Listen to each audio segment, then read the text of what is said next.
The whispers of war. The Kalari warship Bloodclaw drifted through the void at the galaxy's edge, its sleek obsidian hull nearly invisible against the backdrop of distant stars. Commander Vexkar stood at the bridge, his forearms clasped behind, his back watching the sensor displays with predatory satisfaction. For 3,000 years, the Kalari Empire had reigned as the galaxy's apex predators. Their very name sent ripples of fear through 100 civilizations. They were not conquerors in the traditional sense. They were hunters, collectors of trophies from worthy prey. Their empire was built on the bones of those who dared challenge them. "Commander," Lieutenant Zareth's voice cut through the bridge's silence. "We're detecting unusual energy signatures from Sector 77B. Vexkar's mandibles clicked in irritation. Sector 77B had been quarantined for centuries, marked as a primitive system with no spacefaring capability. The indigenous species, humans they called themselves, had been deemed too violent and unpredictable for contact. The Galactic Council had placed monitoring satellites around their system, ensuring they remained isolated until they either destroyed themselves or evolved beyond their aggressive nature. "Show me," Vexkar commanded. The main display flickered to life, revealing data streams from the quarantine satellites. What he saw made his secondary hearts skip a beat. The energy signature was unlike anything in the Kalari database. Not quite a standard FTL drive, but something different. "It appears to be a vessel, Commander," Zareth reported, emerging from the quarantine zone. "Impossible," Vexkar snarled. "The humans barely managed to reach their own moon last time we checked. They couldn't have—" The sentence died in his throat as the display updated. A ship unlike any in known space emerged from a ripple in reality. It was angular, brutal in its efficiency, bristling with what appeared to be weapon systems, and it was heading directly toward Kalari space. "Alert. The Fleet Command," Vexkar ordered. "The humans have broken quarantine." The message that returned from Fleet Command was swift and unambiguous. "Investigate, evaluate, and if necessary, eliminate the threat." The Kalari way was simple. They hunted, they conquered, they collected. No species had ever successfully resisted them. 3 days later, the Bloodclaw intercepted the human vessel at the edge of disputed space. Vexkar opened standard first contact protocols, transmitting the universal peaceful greeting as required by galactic law. The response shocked every being on the bridge. "Kalari vessel, this is Captain Sarah Chen of the United Earth ship Prometheus. We are aware of your reputation. We are not impressed. State your intentions." The translator had no trouble with the words, but the tone, the sheer audacity of it, left the Kalari momentarily speechless. No species had ever responded to them with such dismissiveness. Vexkar recovered quickly. His pride stung. "Human vessel, you have violated quarantine protocols. You will power down your systems and prepare to be boarded." The silence that followed lasted exactly 3 seconds. Then Captain Chen's voice returned, and this time, there was something in it that made even Vexkar's predatory instincts twitch. "Negative. Kalari vessel. We've spent 300 years preparing for this moment. Your empire's reputation precedes you, but so does your weakness." "Weakness!" Vexkar roared. "We are the apex predators of the galaxy." "No," Chen replied calmly. "You're just the biggest bullies in a very small playground. Humanity has dealt with predators before. We made them extinct." Before Vexkar could respond, his tactical officer shouted a warning. The human ship was doing something impossible. It was splitting apart. No, not damaged, but deliberately separating into dozens of smaller craft, each one moving with precision that defied their crude appearance. "What in the void are they doing?" Zareth gasped. The answer came in the form of coordinated strikes. The human craft didn't attack directly. Instead, they deployed some kind of electronic warfare that sent the Bloodclaw's systems into chaos. Sensors flickered.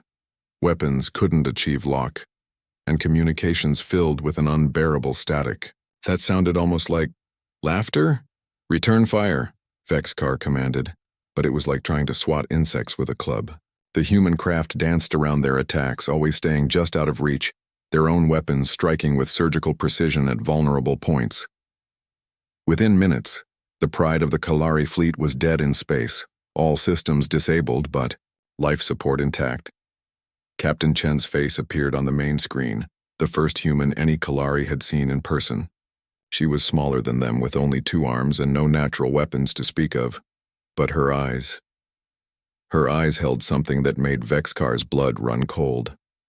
"Commander Vexkar, I'm going to give you a message to take back to your empire. Humanity is no longer in quarantine. We know about your hunts, your collection of species you've driven to extinction. That ends now. You dare threaten the Kalari Empire?" Vexkar snarled, but his voice lacked its usual confidence. Chen smiled, and it was not a pleasant expression. "Threaten? No, Commander. We're not threatening. We're promising. Your empire was built on the assumption that you were the ultimate predators, but you've never faced a species that turned predation into a science, that made warfare into an art form. You've never faced humans." The screen went dark, and the human vessels reformed into their single ship before vanishing into another reality ripple, leaving the Bloodclaw drifting helplessly. As emergency power slowly restored their systems, Vexkar stared at the empty space where the humans had been. For the first time in his life, he felt something the Kalari were supposed to inspire in others: fear. The message he sent to Fleet Command was brief but would echo throughout the Empire. The humans are coming, and they are not prey. Across the galaxy, on 100 worlds, the Kalari war machine began to mobilize. The greatest hunters in galactic history prepared for what they believed would be another glorious hunt. They had no idea they were about to become the hunted. In the depths of space, humanity's first fleet emerged from their hidden shipyards. Generations of preparation, centuries of watching the stars and learning about their future enemies, had led to this moment. The quarantine had never been a prison. It had been a cocoon, and now humanity was ready to spread its wings. Admiral James Morrison stood on the bridge of the UES Retribution, watching as ship after ship joined the formation. Each vessel was a testament to human ingenuity, built not just for war but for the kind of warfare the galaxy had never seen. "Sir," his communications officer reported, "we're receiving signals from multiple galactic powers. They want to know our intentions." Morrison's scarred face twisted into a grim smile. "Tell them we're here to rewrite the food chain. The age of the Kalari is over. The age of humanity has begun." As the human fleet jumped to FTL, leaving reality with that distinctive ripple, monitoring stations across the galaxy recorded the event. The quarantine was broken and a new player had entered the game. But what truly sent shockwaves through established powers wasn't the size of the human fleet or their unusual technology. It was the recordings from the Bloodclaw incident. A single human ship had disabled one of the Kalari's finest vessels without killing a single crew member. The message was clear. Humans weren't just capable of violence. They were capable of restraint. They chose when to kill and when to spare. That kind of control was perhaps more terrifying than mindless aggression. On the Kalari homeworld of Vextar Prime, the Supreme Huntmaster received the news with skepticism. The Kalari had faced challenges. Before, the Silicon Hives, the Telepathic Collective, the machine consciousness of Sector 12. All had fallen before their might. "Double our patrols along the border sectors," he commanded, "and send 3 full hunting packs to intercept these humans. Let them know the price of defying the Kalari." But as the orders went out, whispers began to spread through the Empire. Ancient texts spoke of a prophecy, a species that would arise not to join the Great Hunt but to end it, a species that had turned inward during their isolation, perfecting the art of war not through conquest but through constant internal conflict. The whispers spoke of Earth, a world where evolution itself was a battle, where every creature had to fight to survive. A world that had forged its dominant species not in peace, but in perpetual conflict. The whispers spoke of humanity, and for the first time in 3 millennia, The Kalari Empire began to know fear. In the darkness between stars, human scouts watched and waited. They had studied their enemy for generations, understanding not just their technology but their psychology. The Kalari were predictable in their pride, limited by their traditions. They were about to learn why humanity had survived every extinction, event, every war, every disaster their cruel world had thrown at them. Because humans didn't just adapt to challenges, they conquered them. And now, it was time for the galaxy's apex predators to discover what it meant to be prey. The silent advance, the Kalari War Council convened in the Great Hunt Chamber, a vast, spherical room at the heart of Vextar Prime.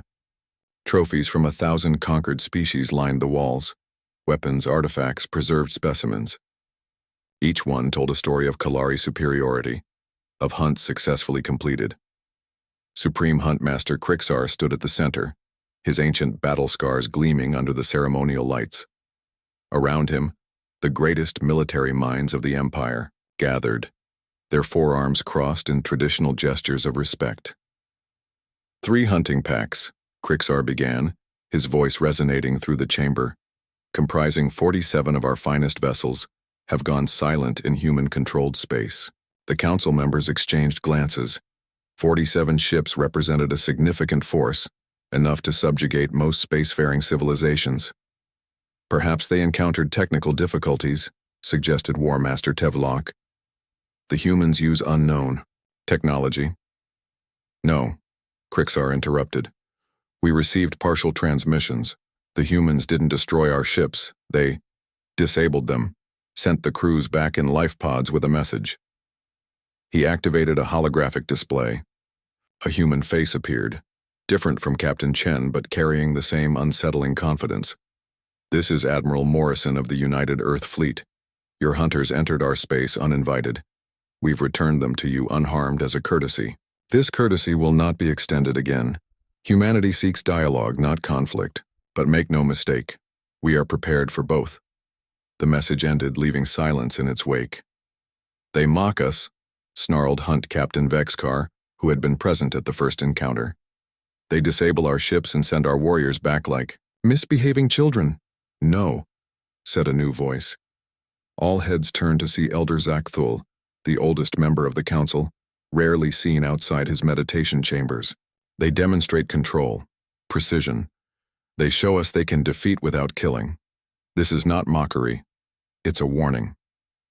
Meanwhile, at the neutral station Deep Space 97, a diplomatic meeting was about to reshape galactic politics. The station, administered by the neutral Altarian Collective, had been chosen as the site for first official contact between humanity and the established powers. Ambassador Elena Vasquez stepped through the airlock, flanked by 2 Marines in power armor. The gathered representatives of various species, including the Kalari delegation, watched with mixture of curiosity and apprehension. The Altarian mediator, a crystalline being named Harmonizer Quartz, initiated the proceedings.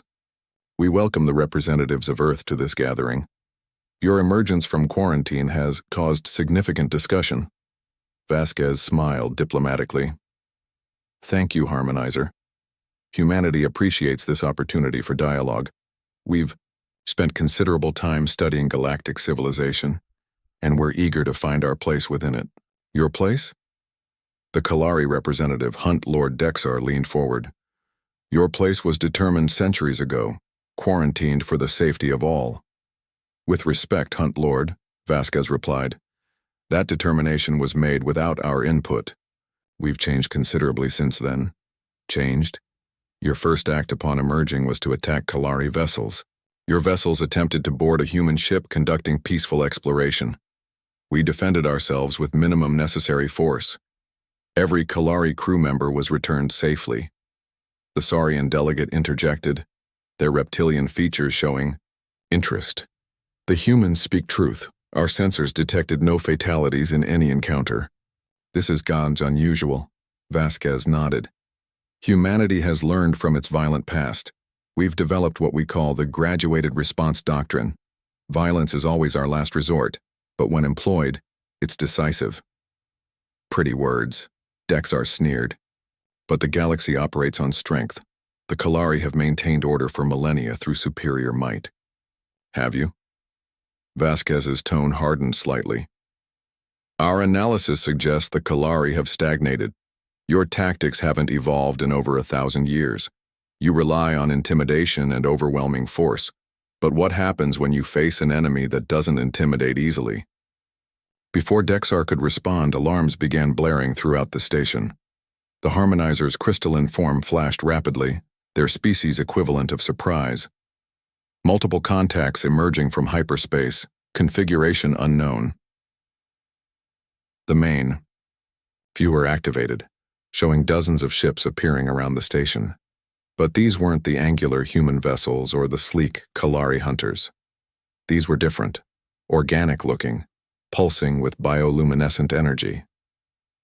The swarm, someone whispered. The Devourers have returned. The swarm had been a legend for centuries, a hive mind species that consumed entire systems, thought to be extinct after a costly war that had united the galaxy against them. Their reappearance sent waves of panic through the station. Dexar immediately activated his command link. All Kalari vessels prepare for combat, protect the station. But something unexpected happened. The human ships that had been holding position nearby moved first, not to flee but to form a defensive line between the swarm and the station. Admiral Morrison to all ships, the human commander's voice cut through the chaos. Implement Aegis. Protocol. Marines, prepare for potential boarding actions. Ambassador Vasquez, we recommend immediate evacuation. Negative, Admiral, Vasquez replied calmly. If we're to earn our place in the galaxy, we start here. The swarm ships began their attack, launching clouds of biomechanical fighters. The Kalari vessels responded with their traditional tactics, massive volleys of energy weapons attempting to overwhelm through firepower. The human response was entirely different. Instead of meeting the swarm head-on, human ships deployed, thousands of tiny drones that formed complex geometric patterns in space. As the swarm fighters approached, the drones activated, creating interlocking fields of energy that disrupted the biomechanical creatures' coordination. Fascinating, observed the Saurian delegate. They're using swarm tactics against the swarm. But it was more than that. The human ships moved in perfect coordination, each one supporting the others, creating overlapping fields of fire that left no gaps for the enemy to exploit. When the swarm attempted to adapt, the humans adapted faster, their tactics shifting, like a living organism. Within minutes, the immediate threat was neutralized. The swarm, perhaps recognizing they faced something unprecedented, began to retreat. Admiral Morrison to swarm vessels, the human transmitted. You have one opportunity to withdraw peacefully. Take it. To everyone's amazement, the swarm complied, their ships vanishing back into hyperspace as quickly as they had appeared. The station fell silent. The mighty Kalari fleet, despite outnumbering the humans 3-1, had barely managed to destroy a handful of swarm fighters. The humans with inferior numbers had routed the attack without losing a single ship. Hunt Lord Dexar stared at the tactical display, his 4 hands trembling slightly. How? He whispered. Vasquez turned to face the assembled delegates. Humanity spent 3 centuries in quarantine, but we weren't idle. We studied every record, every transmission, every piece of data we could gather about galactic civilization. We learned your strengths, your weaknesses, your tactics. She paused, letting the words sink in. But more importantly, we learned from our own history. Every war, every conflict, every mistake. We developed doctrines not based on overwhelming force, but on adaptation, coordination, and precision. The Kalari way is to be the biggest predator in the room. The human way is to be the smartest. The Altarian Harmonizer's form pulsed thoughtfully. The humans have demonstrated both capability and restraint. Perhaps it is time to reconsider their status in galactic society. Dexar's mandibles clicked in agitation. This proves nothing. One skirmish does not. He was interrupted by an urgent transmission from Kalari space. The holographic display showed a scene of chaos. Human ships appearing throughout the Empire's territory, not attacking but demonstrating their presence.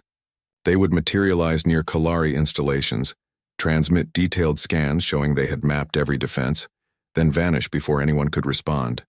The message was clear. We can reach you anywhere, at any time. Impossible. Dexar breathed. Our defenses are based on conventional FTL technology. Admiral Morrison's voice came through the comm. Humanity developed something different. We call it skip drive technology. It has advantages. Back in the Great Hunt Chamber on Vextar, prime panic was beginning to set in. Reports flooded in from across the Empire. Human ships appearing and disappearing like ghosts, mapping every military installation, every fleet position, every defensive network. Supreme Huntmaster Krixar studied the reports with growing unease. The humans weren't invading.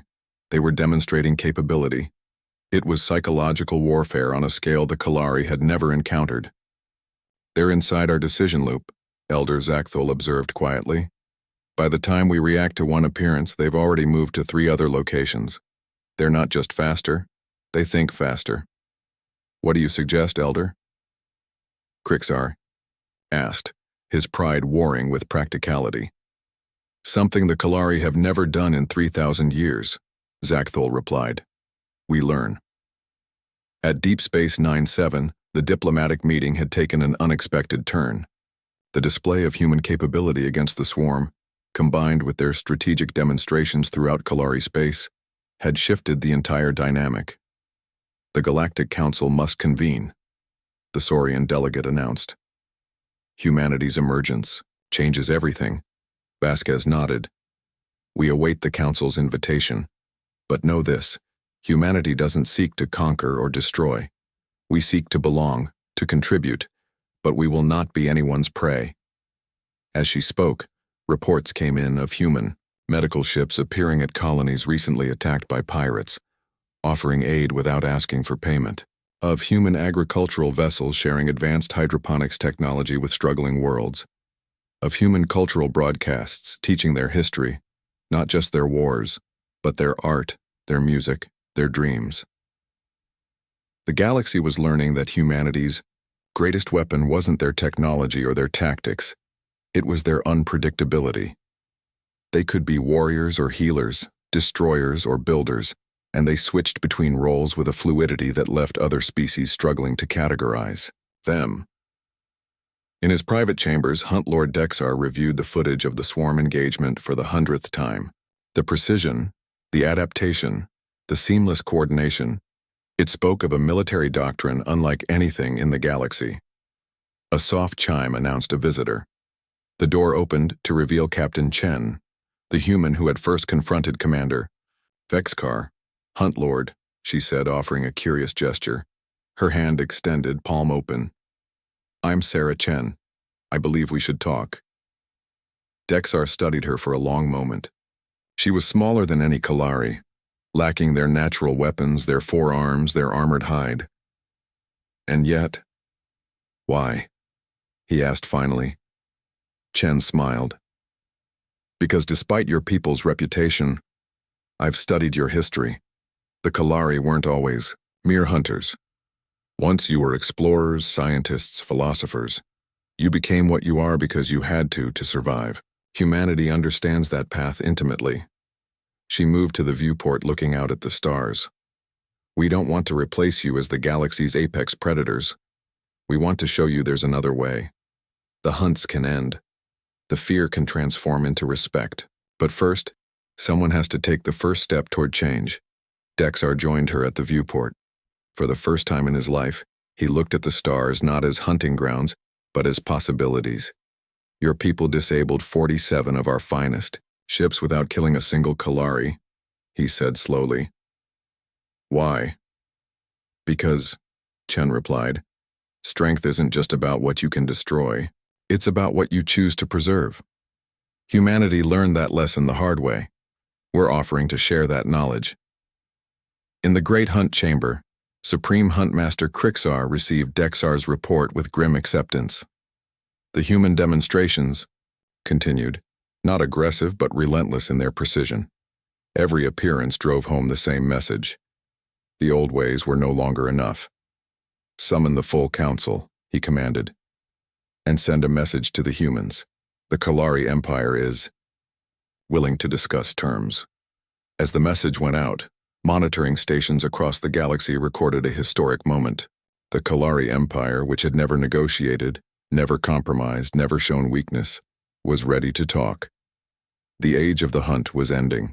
The age of adaptation had begun, and in the darkness between stars, humanity's fleet stood ready, not as conquerors, but as catalysts for change. They had shown the galaxy that the greatest strength sometimes lay not in the ability to destroy, but in the wisdom to know when not to. The silent advance was complete. Now came the harder task, building a new future from the ashes of old fears. The turning tide, the Battle of Kepler 442, would be remembered as the moment the galaxy truly understood what humanity represented. Not because it was the largest battle or the bloodiest, but because it shattered every conventional understanding of space warfare. The Kalari had assembled their Grand Hunt fleet, over 300 vessels, including 5 Apex-class dreadnoughts that had never known defeat. Supreme Huntmaster Krixar himself commanded from the flagship Void Reaper, determined to prove that Kalari superiority was not to be questioned. Their target was the human colony at Kepler 442b, established just months after humanity's emergence from quarantine. Intelligence suggested it was lightly defended, with primarily civilian infrastructure. It would be a demonstration of Kalari might, a reminder to the galaxy of who truly ruled the stars. They were about to learn why humans had survived every extinction event their homeworld had thrown at them. Admiral Rebecca Foster stood on the bridge of the UES Thermopylae, watching the tactical display with calm intensity.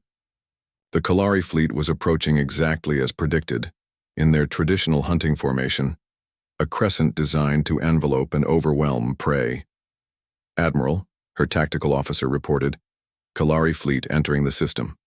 312 vessels confirmed." Foster nodded.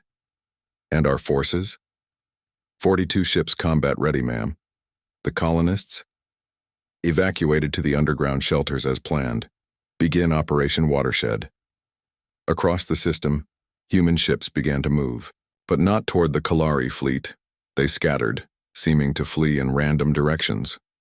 To Krixar, watching from his command throne, it looked like panic. "Typical prey behavior," he rumbled with satisfaction. "All ships, advance. Begin the Grand Hunt." The Kalari fleet surged forward, their formation perfect, their weapons charging. They had overwhelmed dozens of civilizations with this exact maneuver. But as they entered the inner system, something strange happened. Space itself seemed to fracture. Artificial wormholes, dozens of them, opened around the Kalari fleet. Human ships emerged not in standard formations, but in constantly shifting patterns that defied conventional tactical logic. They fired and immediately jumped away, only to reappear seconds later from completely different vectors. "What is this madness?" Krixar roared as damage reports flooded in. The human attacks weren't devastating individually, but they were precisely targeted. Sensor arrays, communication nodes, engine synchronizers. The Kalari formation began to fragment as ships lost coordination. But the real shock came when the humans deployed their wolf packs. Small groups of 4 to 6 ships operating. With perfect synchronization, they didn't attack the Kalari head-on. Instead, they identified and isolated individual vessels, cutting them off from the fleet like wolves, separating the weakest member of a herd. The Kalari found themselves fighting not one battle but dozens of smaller engagements simultaneously. Captain Maria Santos commanded Wolfpack 7, her corvette Andes leading 3 destroyers in a strike against a Kalari heavy cruiser. "Remember," she told her pack, "we're not trying to destroy them, we're teaching them." The pack implemented a tactic humans called death by 1,000 cuts. Dozens of micro-jumps, each one delivering precise strikes to non-critical systems. The Kalari cruiser's weapons remained functional, but its ability to coordinate with the fleet degraded with each hit. Within minutes, the mighty vessel was effectively deaf, blind, and alone. Meanwhile, the human colony itself revealed its true nature. What the Kalari had assumed were civilian structures transformed, revealing hidden weapon emplacements and shield generators. The entire colony had been designed as a trap, a lesson in the danger of assumptions. Supreme Huntmaster, Krixar's aide called out. The humans, they're everywhere and nowhere. Our formations collapse. Our communications fail. This is not warfare, this is chaos. No, said Elder Zakthul, who had accompanied the fleet as an observer. His ancient eyes watched the tactical display with something approaching admiration. This is evolution. The humans don't fight like prey or predator. They fight like a virus, adapting, spreading, impossible to pin down. The battle raged for 6 hours. The Kalari fought with their traditional fury, their weapons carving through space with devastating power. But it was like fighting smoke. The humans refused to engage in the grand fleet actions the Kalari excelled at. Instead, they picked apart the mighty armada piece by piece. Then came the moment that would echo through history. The Void Reaper, pride of the Kalari fleet, found itself surrounded by human wolf packs. Its escorts had been systematically isolated and disabled. Now 12 human ships danced around the massive dreadnought, their attacks precisely coordinated. Krixar, for the first time in his long life, felt the cold touch of defeat. But what happened next shocked him even more. Admiral Foster's voice came through the communication system, somehow breaking through the Kalari's encrypted channels. Supreme Huntmaster Krixar, you have fought with honor, but the battle is decided. We offer you terms. Terms, Krixar snarled. The Kalari do not surrender.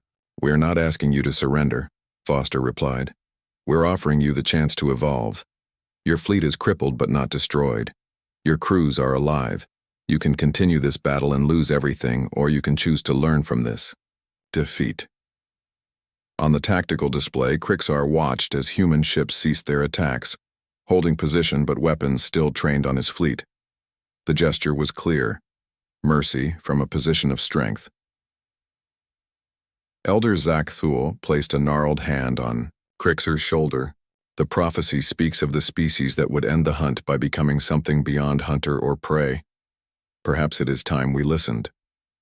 The aftermath of Kepler 442 sent shockwaves through the galaxy. The mighty Kalari Grand Hunt fleet had been defeated not through superior firepower, but through superior thinking. Of 300 ships, none were destroyed, but all were combat ineffective. The message was clear.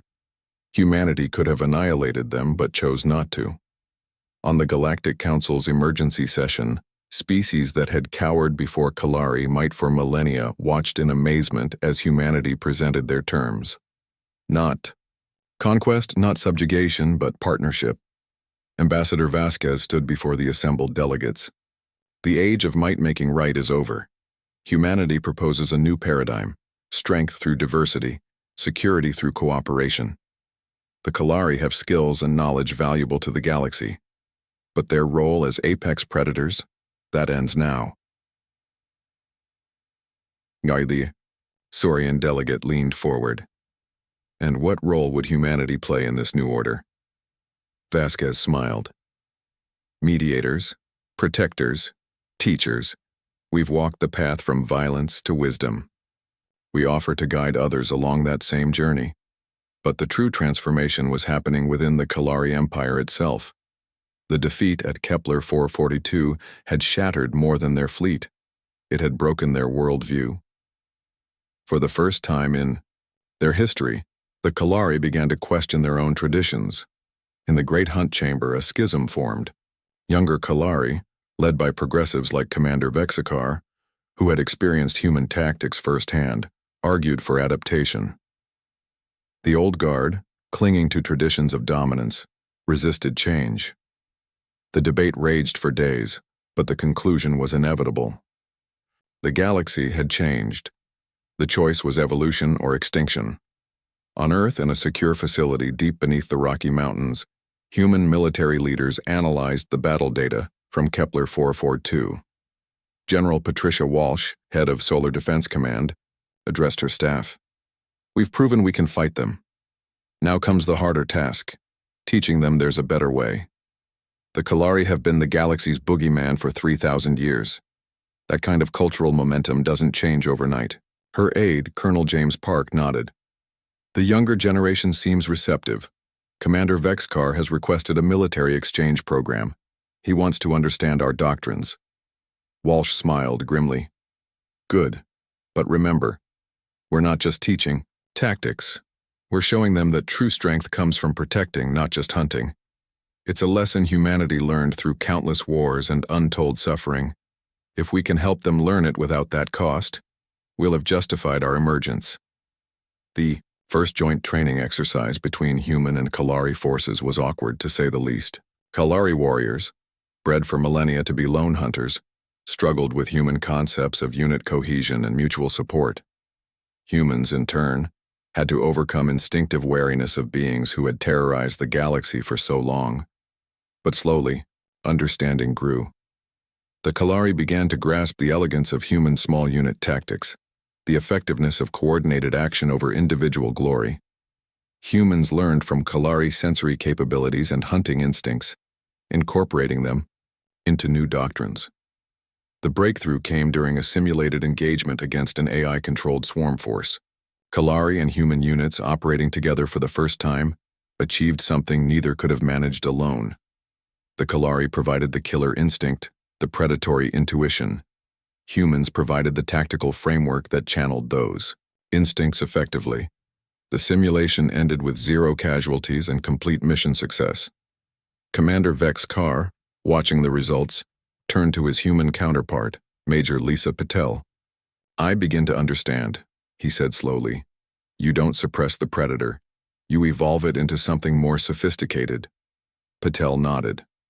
A lone wolf is dangerous. A wolf pack is unstoppable. But a wolf pack that can think, plan, and adapt, that's what we're building here. News of the successful cooperation spread rapidly. Other species, long terrorized by the Kalari, began to see possibilities. The Altarians, with their gift for diplomacy, offered to host a grand conference. The Saurians, master engineers, proposed joint technological development. Even the reclusive Silicon Collective sent observers.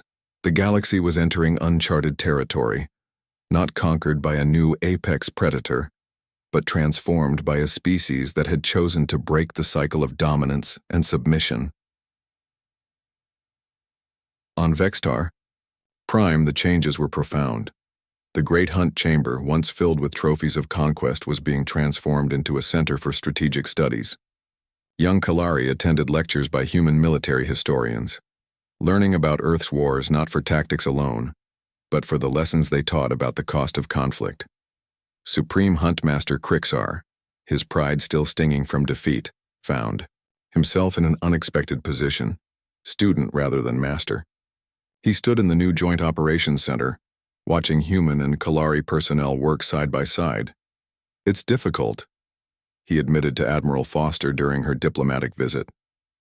For 3 millennia, we knew our place in the galaxy. We were the hunters. Everyone else was potential prey.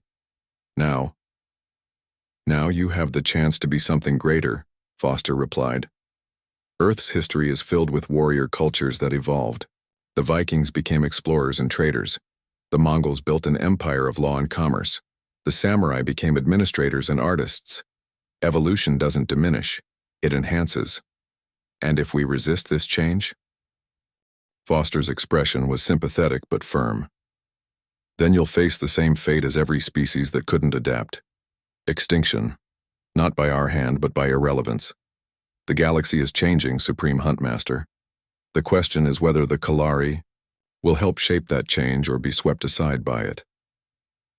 The answer came sooner than anyone expected. Deep space monitoring stations detected a massive energy surge from the galactic core. Something was coming. The signature matched no known technology, but its intent was clear: invasion.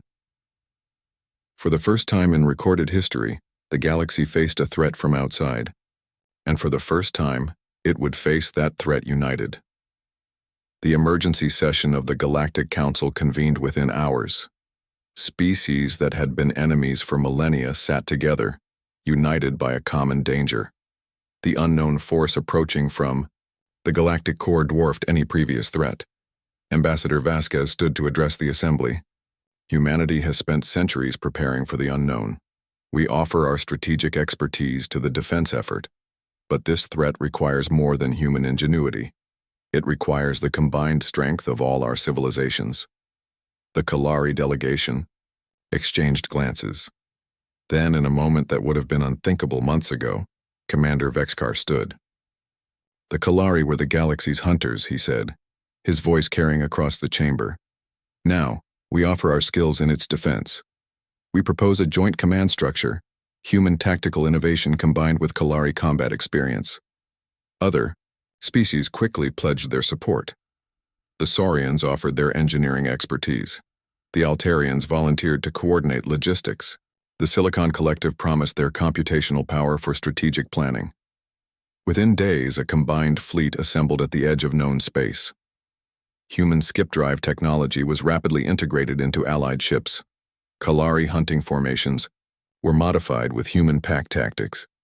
Saurian shield technology was enhanced with human adaptive algorithms. Admiral Foster and Supreme Huntmaster Krixar stood together on the bridge of the joint command ship Unity, watching the combined fleet take shape. Strange, Krixar mused, to stand beside those we once hunted. Foster smiled. Not strange. Natural. Crisis has a way of showing us what truly matters. The differences that seemed so important fade when survival is at stake. The first contact, with the invaders, beings of pure energy that consumed matter to fuel their existence, was brutal. Traditional weapons proved ineffective, but the combined fleet's diversity became its strength. Kalari sensory capabilities detected weaknesses in the energy patterns. Human tactical computers devised exploitation strategies. Saurian engineers modified weapons on the fly. What followed was not a battle but a symphony of coordinated action. The invaders, accustomed to overwhelming single-species civilizations, found themselves facing something unprecedented, a united galaxy, each species contributing their unique strengths to a collective defense. The war against the energy devourers lasted 3 months. In that time, the combined forces of the galaxy learned to fight as one. Humans taught adaptation, Kalari provided ferocity, Saurians supplied innovation, and a dozen other species added their own capabilities to the mix. The turning point came at the Battle of the Void Nexus, where the combined fleet trapped the main devourer force in a pocket of twisted space-time. It was human skip-drive technology that created the trap, Kalari hunter instincts that herded the enemy into it, and Saurian energy weapons that delivered the final blow. As the last devourer dissipated into quantum foam, a cheer rose across the fleet, not in any single language but in a harmony of voices that represented every species in the galaxy. In the aftermath, as the combined fleet returned to their homes, the shape of the new galactic order became clear. The Kalari Empire, once feared as conquerors, had proven themselves as protectors. Humanity, the newcomers who had shattered the old order, had shown that strength could unite rather than divide. The Great Hunt Chamber on Vextar Prime was officially renamed the Hall of Unity. The trophies of conquest were replaced with memorials to the combined victory. Human tactical displays beside Kalari battle honors, Saurian technical schematics next to Altarian diplomatic achievements. Supreme Huntmaster Krixar, in his final act before retiring, made a declaration that echoed across the galaxy. For 3,000 years the Kalari hunted alone, taking trophies from the weak. Today we join a greater hunt, the pursuit of knowledge, of growth, of a future where strength protects rather than preys. The age of the solitary predator is over. The age of the pack has begun. In the Sol system, Earth's leaders met to discuss humanity's new role. They had emerged from quarantine not as conquerors but as catalysts, transforming the galaxy's fundamental nature. President Chen, no relation to Captain Chen despite sharing the common surname, addressed the united Earth Parliament. We sought our place among the stars and found it not as rulers but as teachers, not as predators but as partners. The galaxy's most feared hunters fell silent not because we destroyed them, but because we showed them a voice they'd never known they had. The transformation was not without challenges. Old prejudices died hard. Some Kalari longed for the simplicity of the hunt. Some humans questioned the wisdom of elevating former enemies, but the memory of the energy devourers and how unity had defeated them provided a powerful counter-argument. The military exchange program expanded into a full interspecies academy. Young beings from across the galaxy came to learn not just tactics, but philosophy, studying the evolution from warrior to guardian. On graduation day, as mixed-species units demonstrated perfect coordination in simulated battles, Instructor Major Patel watched with pride. Her star pupil, Kalari Cadet Zextar, son of the famous Commander Vexkar, led a mixed unit with natural ease. "You see," she said to Admiral Foster, visiting for the ceremony. "They're not becoming human. They're becoming something new, keeping their strength while adding wisdom." Foster nodded. The galaxy's most feared hunters didn't just fall silent. They found a new voice, and in doing so, they gave voice to a new future for us all. Among the graduates was the first class of the Galactic Peacekeepers, an elite force drawn from all species, trained in human tactics, but incorporating the best of every contributor. Their motto, inscribed in a dozen languages above the academy, "Entrance," summed up the transformation. "Once we hunted each other. Now we hunt a better tomorrow." The Kalari contingent wore it with particular pride. They had gone from being the galaxy's nightmare to its guardians, from solitary hunters to pack leaders.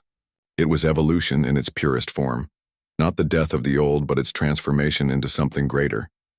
And in the depths of space, humanity's monitoring stations watched for new threats, ready to adapt, ready to unite, ready to show any challenger that the greatest strength in the universe wasn't the ability to destroy, but the wisdom to protect and preserve. The hunters hadn't fallen silent. They had simply learned to sing a different song. The predator becomes prey. The siege of Vextar Prime began not with massive fleets or overwhelming firepower, but with a simple question posed by humanity to the galaxy. What happens when the apex predator faces its own methods? 6 months had passed since the defeat of the energy devourers. The united galaxy had settled into an uneasy peace, with most species accepting the new order. But on Vextar Prime, tension simmered. The Kalari traditionalist faction, led by War Master Grixaval, had seized control of the homeworld in a bloody coup. "We are Kalari," Grixaval proclaimed from the steps of the Great Hunt Chamber. "We are not meant to serve alongside prey. We are the hunters, the apex of evolution. This alliance with humanity is a perversion of our nature." The traditionalists had expelled all non-Kalari from their territory and begun rebuilding their war machine. They issued ultimatums to former client species demanding tribute. When those demands were refused, Kalari raiding parties struck at civilian targets. The Galactic Council convened an emergency session. The debate was fierce. Some wanted immediate military action, others counseled patience. It was humanity that offered an unexpected solution. Admiral Foster stood before the assembly. "The Kalari traditionalists want to return to the old ways, hunting the weak, ruling through fear. Very well, let them experience what it's like to be hunted." The plan was elegantly simple and devastatingly psychological. Human strategists called it Operation Mirror, showing the Kalari exactly what their victims had experienced for millennia. The first phase began with isolation. Using their skip drive technology, human ships created a blockade unlike anything seen before. They didn't form a static line around Kalari space. Instead, they appeared and disappeared randomly, making it impossible for Kalari ships to predict safe routes. Any vessel attempting to leave Kalari space found itself suddenly surrounded by human wolf packs, but instead of destroying them, the humans disabled their weapons and engines, then broadcast recordings of Kalari hunts back to them, showing them footage of their own tactics being used against helpless prey. "You want to be hunters?" Captain Chen's voice echoed through disabled Kalari ships. "Then know what it feels like to be hunted. The psychological impact was immediate. Kalari commanders, accustomed to being the ones instilling fear, found themselves constantly looking over their shoulders. Sleep became difficult as human ships appeared and vanished like ghosts, always watching, always just out of reach. The second phase targeted the Kalari's pride directly. Human special forces, working with liberated Kalari progressives like Commander Vexkar, infiltrated Vextar Prime itself. They didn't sabotage military targets. Instead, they struck at symbols. The trophy hall of supreme hunts containing relics from the Kalari's greatest conquests was their first target. In a single night, every trophy was removed and replaced with holographic displays showing the civilizations those trophies came from, not as conquered peoples, but as they were now, thriving in the new Galactic Alliance. War Master Grixval woke to find his personal collection gone, replaced by a single human delicacy. A cup of tea still warm with a note. From one predator to another. We could have taken your life as easily as your trophies. Consider why we didn't. The raids continued for weeks. Food stores were contaminated with harmless but foul-tasting substances. Military communications were hacked to play human music, at random intervals. Training grounds were seeded with holographic projections of human soldiers who appeared just long enough to startle before vanishing. It was warfare unlike anything the Kalari had experienced, not aimed at their bodies, but at their minds. Supreme Huntmaster Krixar, who had embraced the new order, watched from his exile on a human colony world. "You're breaking them," he observed to Admiral Foster. "Not their military capability, but their worldview." Foster nodded grimly. The Kalari way was built on being the ones who inspire fear. Take that away, show them what it's like on the other side, and the whole structure crumbles. The third phase was the most ambitious. Using intelligence gathered by their infiltrators, humans identified key traditionalist strongholds, but instead of attacking them, they did something far more devastating. They ignored them entirely while liberating the client worlds around them. Human ships appeared over worlds that had paid tribute to the Kalari for centuries. But instead of conquest, they brought gifts, medical supplies, agricultural technology, defensive systems. The message was clear. You don't need the Kalari's protection anymore. One by one, the pillars supporting the traditionalist regime crumbled. Without tribute from client worlds, their economy faltered. Without the fear of their military might, their authority evaporated. Without their identity as supreme hunters, their society began to question itself. The breaking point came when humanity revealed its masterstroke. They had been documenting everything. Every raid, every liberation, every moment of Kalari confusion and fear. This footage was compiled into a broadcast that reached every corner of the galaxy. For 3,000 years, Ambassador Vasquez narrated, the Kalari styled themselves as the galaxy's apex predators. See now what happens when they face a species that weaponized not strength, but adaptation. The hunters have become the hunted, and they're learning what their prey always knew. Fear is a cage that imprisons the spirit. On Vextar Prime, the traditionalist government watched their people's reaction to the broadcast. The younger generation, already questioning the old ways, saw their leaders reduced to the very state they had inflicted on others. Protests began in the streets. War Master Grixval, his authority crumbling, made one last desperate move. He ordered the planet's ancient defense grid activated. Massive weapons designed to devastate any invading fleet. If the Kalari couldn't rule, they would take their enemies with them, but the weapons didn't activate. The human infiltrators hadn't sabotaged them. They had done something far more elegant. They had shown the Kalari engineers maintaining those weapons the truth about their own history. Did you know, Chief Engineer Zektar asked his superior, that these weapons were originally designed by a species the Kalari conquered? They were meant to protect, not destroy.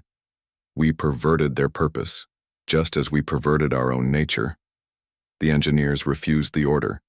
Across Vextar Prime, the military began to fracture as soldiers questioned what they were fighting for. The final blow came from an unexpected source. The ancient prophecies, long dismissed as mythology, were revealed to be historical records. Human xenoarchaeologists working with progressive Kalari scholars had decoded texts predating the Empire. The records showed that the Kalari hadn't always been hunters. They had once been explorers, scientists, artists. The transformation into predators had been a response to an ancient threat, but they had never changed back, trapped in a cultural feedback loop of violence and dominance. Elder Zach Thule, speaking from the steps of the ancient archive, read the prophecy that had haunted Kalari mystics for generations. When the hunt consumes the hunter, when the predator becomes prey, when the mirror shows truth unbearable, the children of Kalos shall find their way. We were never meant to remain hunters forever, Zachthul declared. We were meant to evolve beyond it. Humanity hasn't conquered us, they've freed us from our own cage. The traditionalist government collapsed within days. War Master Grixval, abandoned by his supporters, surrendered not to human forces, but to a coalition of progressive Kalari, led by Commander Vexkar. The siege of Vextar Prime ended not with bombardment or invasion, but with transformation. Human ships landed not as conquerors but as invited guests, bringing teachers, healers, and engineers to help rebuild Kalari society. In the Great Hunt Chamber, now restored as the Hall of Unity, a ceremony marked the end of an era. War Master Grixval, stripped of his titles, stood before the assembled representatives of the galaxy. I fought to preserve what I thought was Kalari's strength, he said, his voice heavy with defeat. But I see now that I was preserving our weakness, our inability to grow beyond what fear had made us. Admiral Foster stepped forward. The strong don't need to prove their strength by oppressing the weak. True apex predators protect the ecosystem they dominate. Humanity offers the Kalari a choice: remain trapped in the cycle of hunter and prey or evolve into something greater. The choice was unanimous. The Kalari formally joined the Galactic Alliance not as conquerors or conquered, but as equals seeking redemption. Their hunting fleets were converted to exploration vessels. Their military academies became centers for peacekeeping training. Their trophy halls were transformed into museums, teaching future generations about the price of supremacy. Commander Vexkar, now appointed as the first Kalari ambassador to the Galactic Council, addressed the assembly. For 3 millennia, we believed strength meant standing alone at the top of the food chain. Humanity taught us that true strength comes from lifting others up. We were apex predators who had forgotten how to evolve. Now we remember. The transformation wasn't instant or easy. Generations of cultural conditioning couldn't be undone overnight. But with each passing month, the changes deepened. Kalari warriors retrained as rescue specialists. Hunters became trackers for scientific expeditions. The same instincts that had made them feared now made them invaluable allies. Captain Chen, promoted to admiral for her role in Operation Mirror, visited Vexitar Prime a year after the siege. She found a world in renaissance. Young Kalari studied art alongside warfare, philosophy alongside tactics. The Great Hunt was being reimagined as a quest for knowledge rather than conquest. You've given us back our future, Vexkar told her as they walked through the transformed Hall of Unity. But, more than that, you've given us back our past, who we were before fear made us into monsters. Chen smiled. You were never monsters, just a species that had forgotten there were other ways to be strong.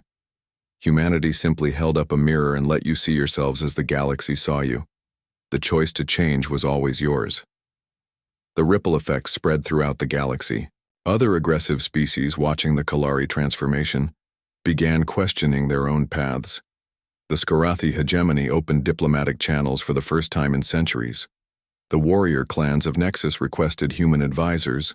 In the Sol system, Earth had become not the galaxy's new overlord, but its university, its hospital, its counseling center. Species came to learn not just human military tactics, but human philosophy. The hard-won wisdom of a species that had nearly destroyed itself multiple times before learning balance. The Galactic Council established new protocols based on human suggestions. Military action was replaced with psychological operations. Conquest was abandoned in favor of integration. The apex predator model of galactic politics gave way to something more akin to an ecosystem, with each species contributing their unique strengths. The most poignant moment came during the first joint exploration mission. A mixed crew of humans and Kalari ventured beyond the galactic rim, seeking new life and new civilizations. When they encountered a pre-spaceflight species showing signs of aggressive expansion, it was the Kalari crew members who counseled, "Caution. They're where we were 3,000 years ago," Kalari science officer Texvar observed. "Trapped in the predator mindset. Perhaps we can spare them our long, painful journey to wisdom." The mission established first contact protocols that would guide the galaxy's approach to new species. Not conquest or quarantine, but mentorship. The hunters had indeed become teachers. On Earth, in the archives of human history, scholars added a new chapter to the story of human evolution. Not just the physical evolution from prey to predator to something beyond both, but the cultural evolution that had allowed humanity to break the cycle that trapped so many species.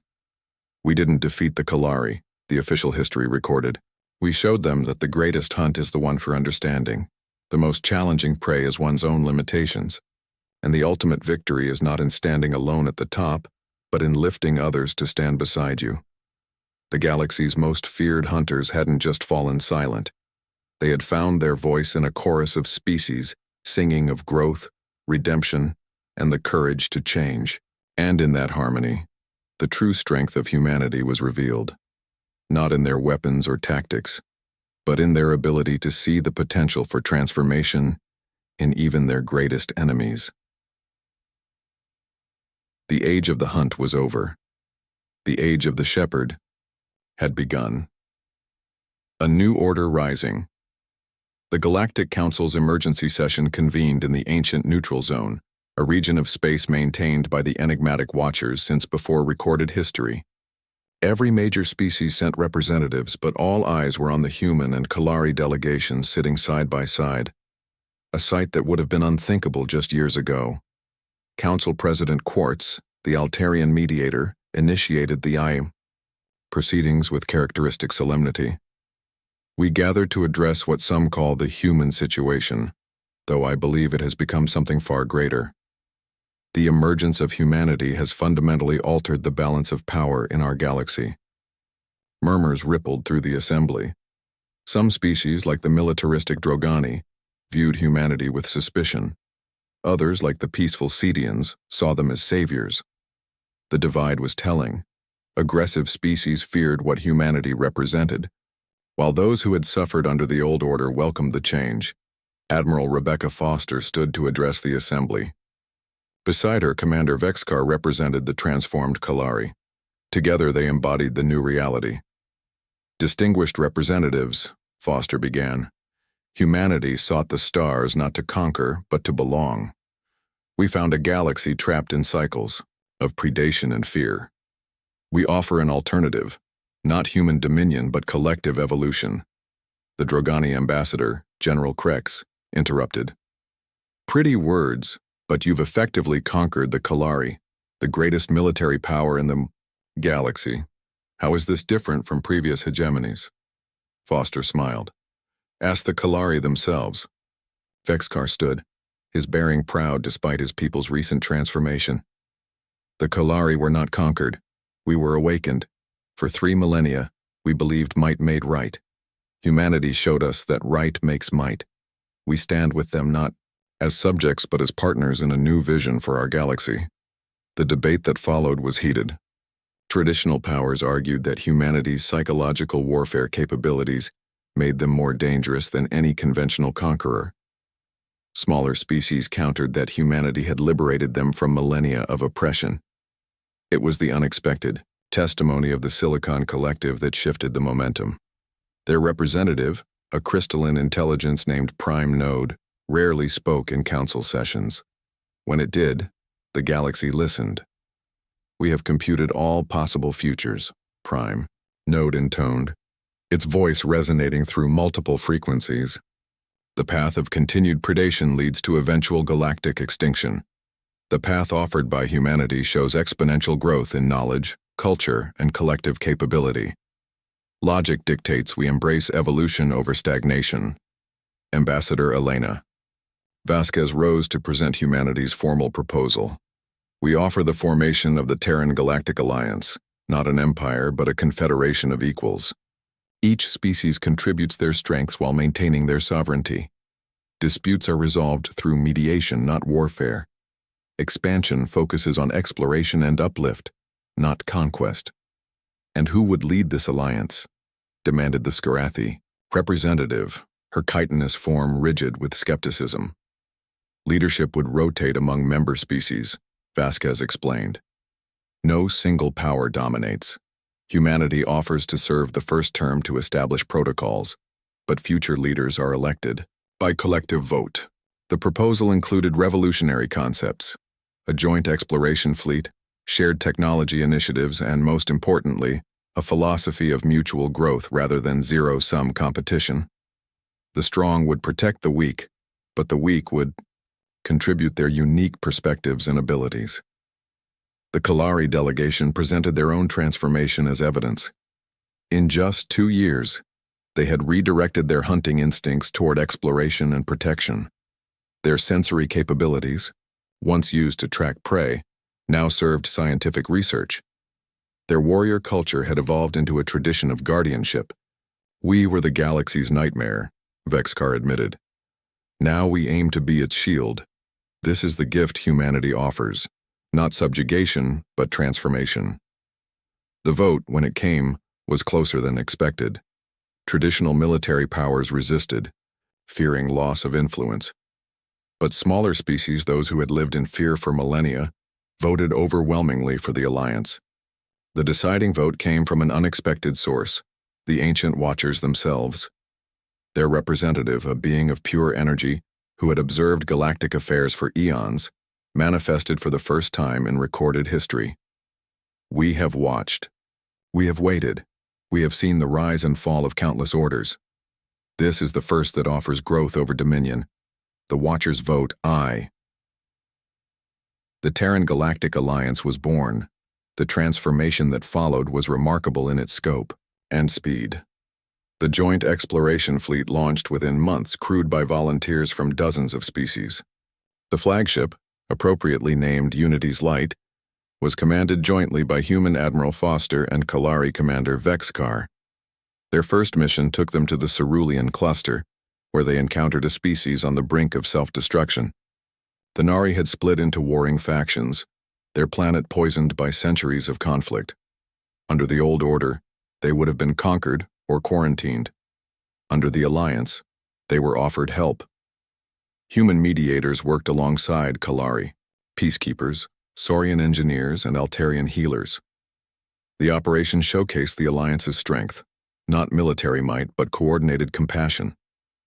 Within a year, the Nari had not only ended their civil war, but applied for Alliance membership. Back in the Sol system, Earth had transformed into the galaxy's center of learning. The Terran Institute of Galactic Studies welcomed students from every member species. Former enemies studied side by side, sharing knowledge and perspectives. Professor Chen, the former captain who had first confronted the Kalari, now taught a course on adaptive warfare and peace. Her students included Kalari hunters, Drogani warriors, and even a few Skarathi strategists. The greatest victory, she told her class, is making your enemy into your ally. Not through force, but through showing them a better path. Every species brings unique strengths. Our job is to harmonize those strengths into something greater. The challenges were real. Cultural conflicts arose regularly. Some Kalari struggled with their new role. Some humans grew impatient with the slow pace of change. But the alliance structure provided mechanisms for resolution that didn't involve violence. The true test came 3 years after the alliance's formation. A new threat emerged from the Magellanic Clouds, the Void Hunters, a species that consumed entire star systems to fuel their expansion. They were everything the Kalari had once been, magnified 100-fold. The Alliance's response showcased how far they had come. Instead of meeting force with force, they implemented a containment strategy. Saurian technology created energy barriers. Human tactics coordinated the response.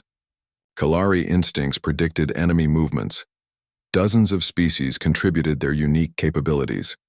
When the Void Hunters found themselves surrounded not by a conquering fleet, but by a unified galaxy offering them a choice: cease expansion and join the community of worlds or face complete isolation, they chose wisdom over destruction.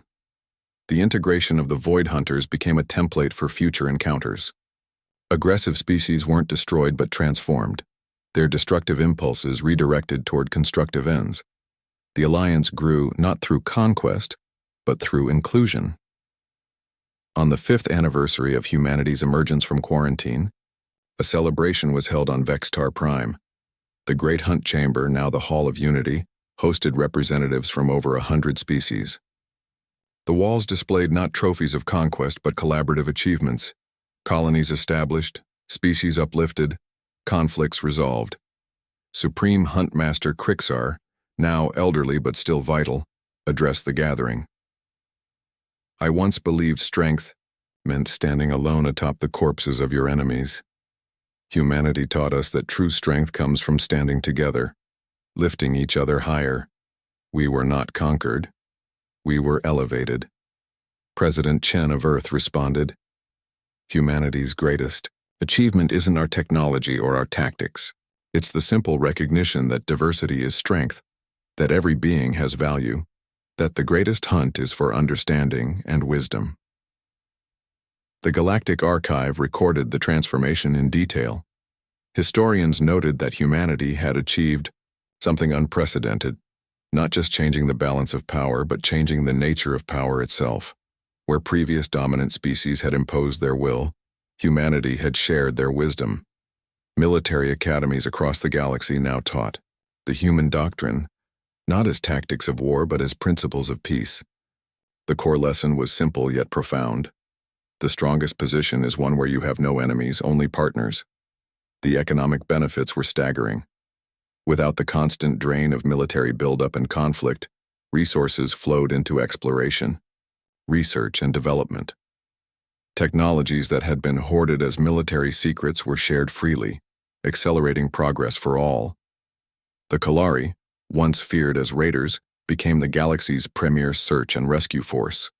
Their hunting instincts, combined with human organizational skills, saved countless lives. Former killing machines were retooled as medical vessels. Warrior traditions evolved into codes of protection. Other transformations followed. The Drogani, martial culture, found expression in competitive sports that united rather than divided. The Skorathi's rigid hierarchy adapted to become efficient administrative systems. The Silicon Collective's computing power drove scientific breakthroughs.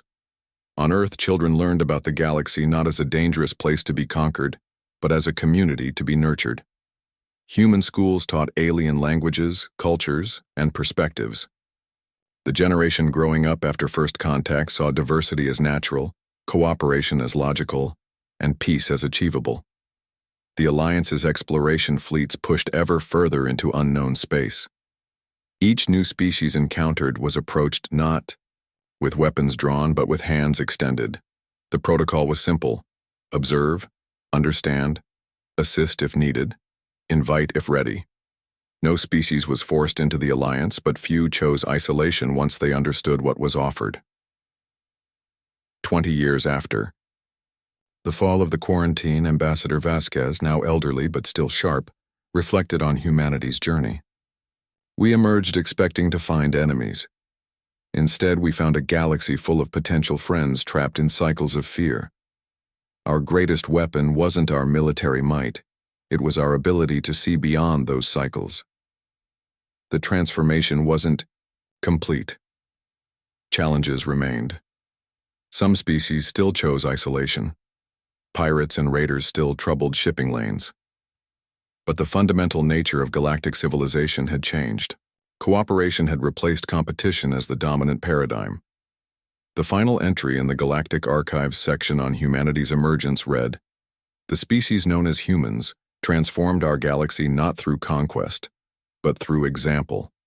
They showed that the apex predator's ultimate evolution is into the guardian, the teacher, the healer. The galaxy's most feared hunters fell silent not in death, but in transformation.